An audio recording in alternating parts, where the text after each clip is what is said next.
গ্রামবাসী শুনেন, এবার সবাই ভাতের চাল মার্কায় ভোট দিবেন আর গণভোটে না ভোট দিবেন। ওই হালকা, তোরা দলের প্রধান তো বলতেছে গণভোটে হ্যাঁ ভোট দিতে, কিন্তু তোরা আবার না ভোট দিতে বলস কেন? আসলে তোরাই আসল মুনাফেক। তোরা উপরে বলস এক কথা আর ভিতরে বলিস আর এক কথা। চল ওই ছোট্ট কুড়েঘরটায় গিয়ে দেখি কেউ আছে কিনা। চাচা, ভাত খাইতেছেন? আমরা রহমান ভাইয়ের পক্ষ থেকে আসছিলাম। চাচা, কুপি জ্বালিয়ে ভাত খাচ্ছেন যে, আপনার ঘরে কি কারেন্ট নাই? চিন্তা করবেন না, এবার ভাতের চাল মার্কায় ভোট দিন আর বাড়িতে আমরা একটা কারেন্টের খাম্বা উপহার দিব। ওই বেটা আবার কারেন্টের খাম্বা দিতে আইসোস? এর আগের বার ৩,০০০ টাকায় বাপের জমি বেচে তোর নেতারে দিছি। খাম্বা ঠিকই দিছিল, কিন্তু কোনো কারেন্ট দেয় নাই। এখন আবার ফাজলামি করতে আইসোস? ভাইরা আমার, আমরা এইবার ক্ষমতায় গেলে রাজনীতির টুটি চেপে ধরব। ৩৯ জন ঋণ খেলাপি, ১৬ জন দুর্নীতিবাজ, ৫৯% ঋণগ্রস্ত প্রার্থীকে সংসদে পাঠিয়ে আপনি কিভাবে দুর্নীতিমুক্ত করবেন? এই অঙ্কটা মিলায় দিবেন জনাব। শোনেন, ভাতের চাল মার্কায় ভোট দেন আর এই ফ্যামিলি কার্ড বুঝে নেন।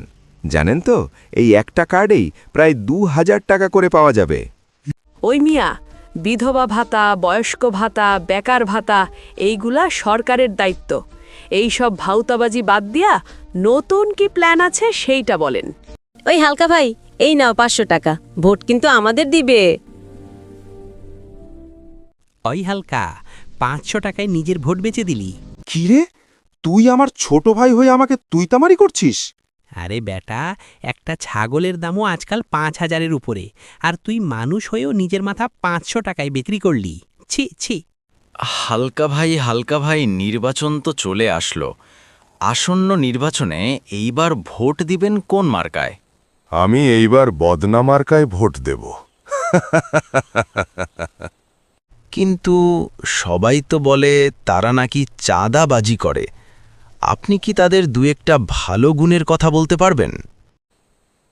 আসলে ভালো গুণ তো দেখছি না, তবে তারা ক্ষমতায় গেলে চাঁদাবাজি ছেড়ে দিবে বলছে। আচ্ছা হালকা ভাই, আপনার কাছে প্রশ্ন হলো, একটি দল বলেছে ক্ষমতায় গেলে ২০,০০০ কিলোমিটার খাল খনন করবে এবং ৫০ কোটি বৃক্ষরোপণ করবে, তাতে আপনার মতামত কি? দেখেন, ২০,০০০ কিলোমিটার খাল খনন যদি ৫ বছরে করতে চান, তাহলে দৈনিক ১১ কিলোমিটার খাল খনন করতে হবে। তাহলে তো দেশ পুরাটাই খাল হয়ে যাবে। আবার ৫০ কোটি গাছ লাগাতে হলে দৈনিক ২,৭৩,০০০ গাছ লাগাতে হবে। তাহলে তো দেশে আর মাটিই থাকবে না। এই সব বক্তব্য আসলে হাস্যকর। আচ্ছা হাল চাচা, এইবার বদনা মার্কায় ভোট দিবেন তো নাকি? না, এবার ন্যায় ও ইনসাফের মার্কায় ভোট দিমু। ওরা তো এবার ভিক্ষুক কার্ড দিব কাইছে। বাল দিব আমার। এই আমার ভাই ও বোনেরা, এবার আমরা পাশ করলে প্রত্যেক যুবকদের বেকার ভাতা দিব। হে যুবকেরা, আমরা কোনো বেকার ভাতা দিয়ে যুবকদের অসম্মান করব না। আমরা যুবকদের হাতে কর্ম তুলে দিব। হালকা ভাই, এবার ভোট আমাদের দিয়েন, আমরা আপনাদের জন্য ভালো কিছু করব। দূর মিয়ারা, আপনাদের নামে কোটি কোটি টাকা ঋণ। আগে নিজেদের ভালো করুন, তারপর আমাদের ভালো করতে আইসেন। হে ভাইয়েরা, শুনুন, একদল গুপ্ত থেকে রাজনীতি করেছে, কিন্তু আমরা কখনো পালাই নাই। আচ্ছা স্যার, কিছুদিন আগে কে যেন লন্ডন থেকে আসলো? আরে, লুঙ্গি ধইরা ঠান মারছে রে।